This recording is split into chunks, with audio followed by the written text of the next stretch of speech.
Biologists that have examined the monster have commented.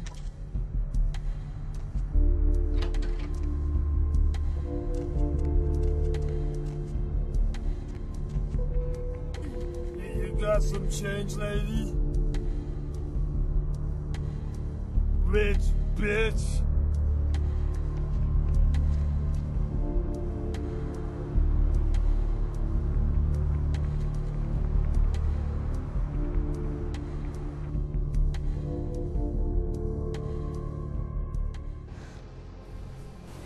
Vampire Bloodlines, c'est un jeu dont les origines paraissent un peu inattendues. Comment dire? C'est un jeu de rôle en vue subjective, réalisé par les auteurs de Fallout, premier du nom je précise, et Arcanum. Alors Tim Kaine et sa bande se sont basés sur le jeu de rôle papier Vampire the Masquerade, dont l'univers m'échappe un peu, je connais pas plus que ça. Donc après avoir pris la campagne Greyhawk du regretté Gary Gygax avec Temple of Elemental Evil, un jeu pour les amateurs du jeu de rôle papier, mais uniquement pour cela, là Troika récidive avec l'acquisition de White Wolf, de la licence White Wolf avec Vampire. Bon, ce n'est pas le premier jeu à avoir utilisé cet univers. Un autre Vampire the Masquerade a vu le jour, c'est Vampire the Masquerade The Redemption, ou Vampire, enfin bon, développé à ce tour par les développeurs maudits. Pour vous expliquer, donc, les développeurs de ce Vampire the Redemption, c'était Nihilistic Software, qui par la force des choses ont fini par être responsables un temps d'un jeu chimérique, finalement avorté, StarCraft Ghost. On ne sait pas qu'est-ce qu'il est devenu, mais c'est plus Nihilistic qui s'en occupe. Donc The Masquerade était donc un Diablo-like qui manquait un petit peu quelque chose que je pourrais pas définir. Il se passait dans plusieurs époques. Le passé de la Renaissance au parfum gothique et plus tard un environnement contemporain et futuriste, background justement utilisé dans Vampire Bloodlines. Inutile de cacher que lors des previews avant la sortie du jeu, que la plupart des joueurs étaient enthousiastes. Il y avait tout pour plaire et interroger et inquiéter. Alors pour plaire, parce que ce sont les auteurs de Fallout et Arcanum, interroger parce que ce sera donc leur premier jeu en vue subjective utilisant le moteur source. À ce jour, petite bossée sur ce moteur, les Bordelais de Arkane Studio avec Dark Messiah of Might and Magic et Troika Games. Et inquiétés, oui, inquiétés parce que leur expérience en matière de 3D est assez inexistante. Ils sont réputés pour faire des jeux ambitieux, trop ambitieux et finalement incomplets et criblés de bugs. Bloodlines malheureusement n'a pas échappé à la règle. La boîte de ces développeurs talentueux a fermé peu après la sortie du titre pour plusieurs raisons et parmi elles, le manque évident de finition. Parce que Vampire peine à ce niveau. Alors, il y a des quêtes infinissables, des scripts qui s'enclenchent pas, des soucis dans les animations, des signes cinématiques austères et bâclés. Ce qu'on soupçonnait du développeur a vu le jour. Le manque d'expérience sur le moteur 3D se faisait sentir. Quand on voit qu'en même temps sortait Half-Life 2 qui utilisait le même moteur, on n'avait pas du tout le même jeu. Plutôt saccadé sur les machines de l'époque, les modèles d'expression du visage sont moins travaillés que Half-Life 2, bref, il n'y avait pas du tout le même résultat.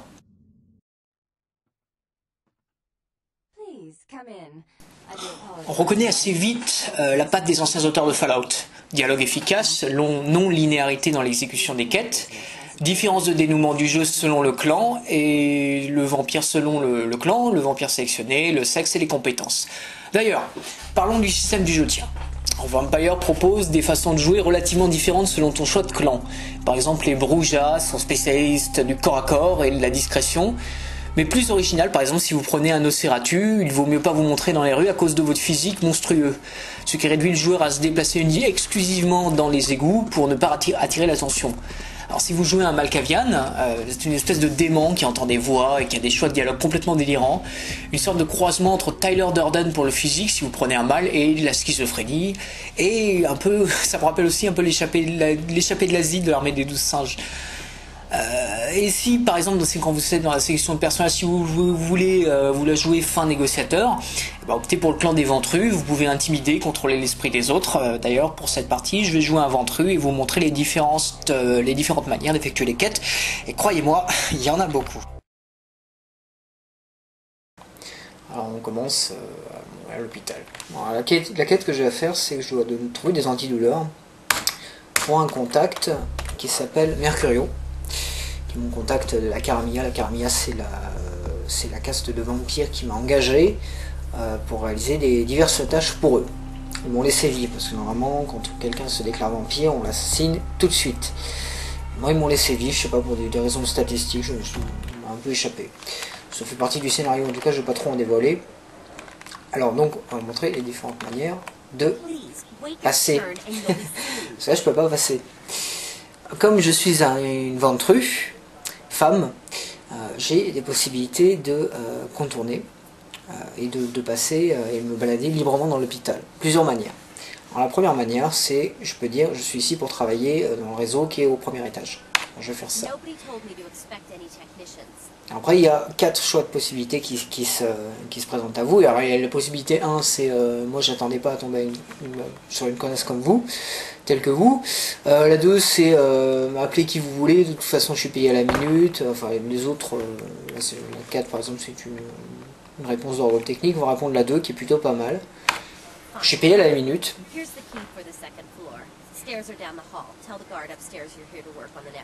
Voilà, donc elle me file la clé du deuxième étage. Donc je peux circuler librement dans tout l'hôpital.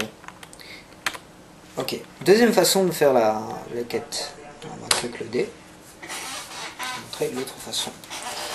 Il y en a 4 en tout, 4 ou 5. Deuxième façon. C'est... on va reparler à la personne, ok. Même principe. Là, on va faire... Si j'avais, par exemple, la persuasion un peu moins, le skill persuasion à moins que 4, parce que là j'ai 4, là par exemple, imaginons que j'ai 2, j'aurais le choix 3. Le choix 3, c'est je vais juste donner à un ami qui est malade quelques effets personnels. Donc je réponds 3. Ok, on me demande de passer. Je suis quand même prioritaire, j'ai un avantage, mais je ne peux pas aller au deuxième étage. Je n'ai pas la clé, je ne peux pas filer la clé. Donc je peux juste me balader dans le premier étage de l'hôpital. Troisième manière. La troisième manière est un peu plus spécifique à ma race de vampire. Mon clan de vampires, pardon. Alors je vais parler à la même personne.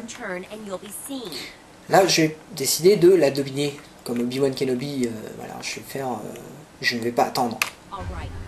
Voilà.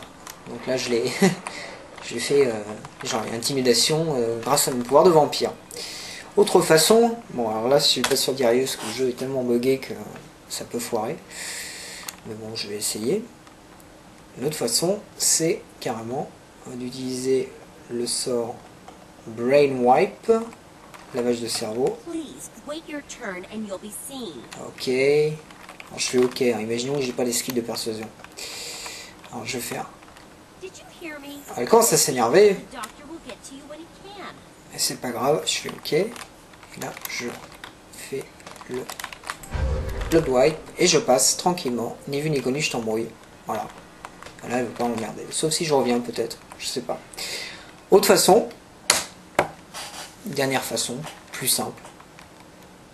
Mais qui me permettra d'aller directement au deuxième étage. Ça me fait embêter. C'est une façon qui n'est pas spécialement la plus... Je pense que la plus efficace, c'est l'intimidation. Enfin, l'intimidation, oui, la persuasion, à 4. Tu te files la clé, tu te fais pas emmerder par le flic qui est en haut. C'est beaucoup plus simple comme ça. Autre façon, on passe par la porte, voilà, donneur de sang, downstairs, au sous-sol, donc on peut passer directement au premier étage. Voilà. Là c'est bloqué et j'ai pas une compétence relativement facile. Je vous montrerai vite les compétences. Par exemple, voilà, si j'avais lockpicking, c'est-à-dire crochetage des serrures à 3 ou 4, j'aurais pas de problème pour aller pour me circuler librement. Or, je me suis juste concentré sur l'intimidation. Là, je peux pas passer. Si je passais, là, je me ferais emmerder par le flic qui est de l'autre côté. Voilà. En gros, les différentes possibilités d'effectuer les quêtes, il y en a plein d'autres possibles. Il y a la possibilité aussi de hacker les computers, enfin des ordinateurs, de pirater des ordinateurs pour avoir accès à des codes secrets, ouvrir des coffres, passer des portes, avoir des informations spéciales.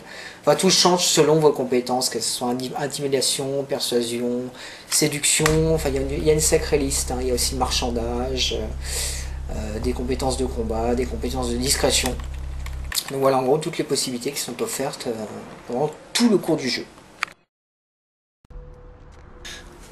Malgré la linéarité du jeu et la petitesse des environnements, ce qui compense cette impression de vide, c'est justement le soin rare apporté au contenu des quêtes, et ce sur tous les points. Certaines sont inattendues pour ce type de jeu, elles se prêtent merveilleusement à l'univers original de Vampire. Rarement dans un titre on a réussi à aussi bien intégrer les spécificités du background du jeu de rôle papier Vampire.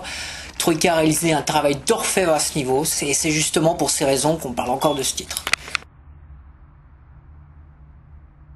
Alors comme pour exemple la quête de la maison hantée qui reste assez mémorable, mais il y en a plein d'autres qui sont mémorables. Et c'est la grande particularité de Bloodlines, c'est de présenter le jeu en vue subjective pour apporter des éléments favorisant l'immersion du joueur. Dans Vampire, vous évoluez sur différents quartiers de Los Angeles et chacun de ces secteurs pose une histoire principale. Vous pouvez évoluer d'une façon inattendue. On se rapproche d'une interactivité très poussée tout en se fidélisant à des mécanismes utilisés dans le cinéma. Mise en scène, intrigue, introduction de personnages travaillés. Chaque petite histoire dure des heures, elle est fournie et laisse, malgré sa linéarité, une grande liberté de choix aux joueurs.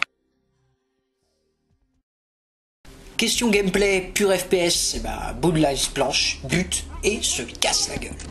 Bien qu'il apporte des idées de jeu originales, l'utilisation des ordinateurs par exemple, le système de combat est bancal, bâclé, pénible, le body awareness est catastrophique, le level design dans les zones de combat est peu inspiré, le jeu s'est finalement complètement raté sur ce point. Ce qu'on peut dire finalement du titre, c'est qu'il était évidemment trop ambitieux, pas à la hauteur du budget. On voit bien qu'à la fin, le jeu voulait arracher la gueule, et c'est clair sur le papier dans le principe, en lisant les scripts, connaissant les personnages, le déroulement de tout le jeu, on pouvait se dire que c'était un titre absolument monumental, et je pèse mes mots. Mais voilà, trop. Ils ont voulu en faire trop. Donc en conclusion, Vampire Bloodlines, c'était un essai raté. Ça laisse pour héritage de grands développeurs. Trop ambitieux, c'était des maestros du jeu de rôle, vous imaginez même pas. Laissés pour compte, oubliés dans leur génie.